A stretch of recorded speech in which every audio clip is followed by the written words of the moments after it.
மற்றொரு அண்மைச் செய்தியை பார்த்துக் கொண்டிருக்கிறோம். தொகுதி மறுவரையறை தொடர்பாக ஆந்திர முன்னாள் முதலமைச்சருடன் தற்போது திமுக குழு சந்திப்பு நிகழ்த்தியிருக்கிறது. முன்னதாக நேற்றைக்கு ஒடிஷா முன்னாள் முதலமைச்சருடன் திமுக குழு சந்திப்பு நடத்தியது. அந்த வகையில் இன்றைக்கு இந்த திமுக குழுவானது தெலுங்கு தேசம் கட்சியின் மாநில தலைவர் அவரோடும் திமுக குழு சந்திப்பை நிகழ்த்தியிருக்கிறது. இது தொடர்பான கூடுதல் விவரங்களோடு செய்தியாளர் பாரி கார்த்திக் இணைப்பில் இருக்கிறார். பாரி கார்த்திக், வணக்கம். இன்றைக்கு திமுக குழு யார் யாரையெல்லாம் சந்திப்பு நிகழ்த்தி இருக்கிறது? தற்போது வரைக்கும் முழு விவரம் என்ன?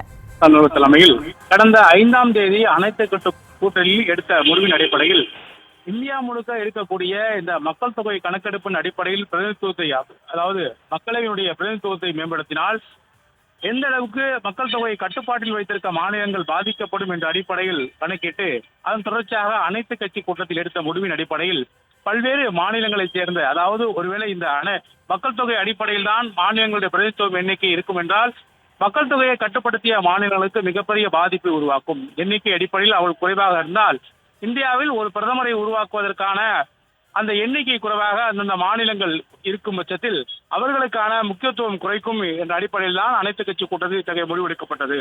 இதற்காக வருகின்ற 22ஆம் தேதி திமுக கூட்டியிருக்கக்கூடிய கூட்டத்திற்கு பல்வேறு கட்சிகள் கலந்து கொள்ள இருக்கின்றன. அது மட்டும் அல்லாமல் தமிழக அரசு சார்பில் 22ஆம் தேதி சென்னையில் நடைபெறுகின்ற கூட்டத்தில் பல்வேறு மாநிலங்களுக்கு அழைப்பு விடுக்கப்பட்டிருக்கின்றன.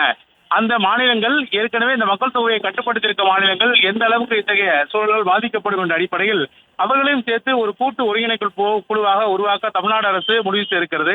அதன் அடிப்படையில் தான் தமிழகத்தைச் சேர்ந்த அமைச்சர்கள் மற்றும் எம்பிக்கள் அழைத்து அந்தந்த மாநிலங்களுக்கு நேரடியாக பேசி வருகிறார்கள். அது மட்டுமல்ல, ஏற்கனவே தமிழ்நாடு முதலமைச்சர்கள் கிட்டத்தட்ட இந்தியா முழுக்க 27 கட்சிகளுக்கு கடிதம் ஒன்றை எழுதியிருக்கிறார். அந்த கடிதத்தில் இத்தகைய திட்டம் கொண்டு வந்தால் எந்த அளவுக்கு பல்வேறு மாநிலங்கள் பாதிக்கப்படும் என்று சுட்டிக்காட்டி எழுதியிருக்கிறார். அதன் அடிப்படையில் தான் தற்போது ஆந்திர மாநிலத்திற்கு சென்ற அமைச்சர் ஏவா வேலு அங்க இருக்கக்கூடிய ஒய்எஸ்ஆர் கட்சியினுடைய தலைவர் ஜெகன்மோகன் ரெட்டியை சந்தித்து தமிழக அரசு சார்பில் கொடுக்கப்பட்ட உணவையும் கொடுத்திருக்கார். தொடர்ச்சியாக பல்வேறு மாநிலங்களைச் சேர்ந்த அமைச்சர்களையும் பல்வேறு கட்சியினுடைய தலைவர்களையும் சந்திக்க இருக்கிறார்கள். தொடர்ச்சியாக நேற்று, இன்று, நாளை என பல்வேறு அமைச்சர்களையும் சந்திக்க இருக்கிறார்கள்.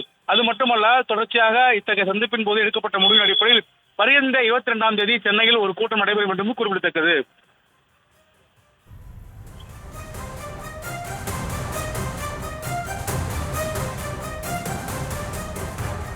கூடுதல் விவரங்களுக்கு நன்றி பாரி கார்த்திக்.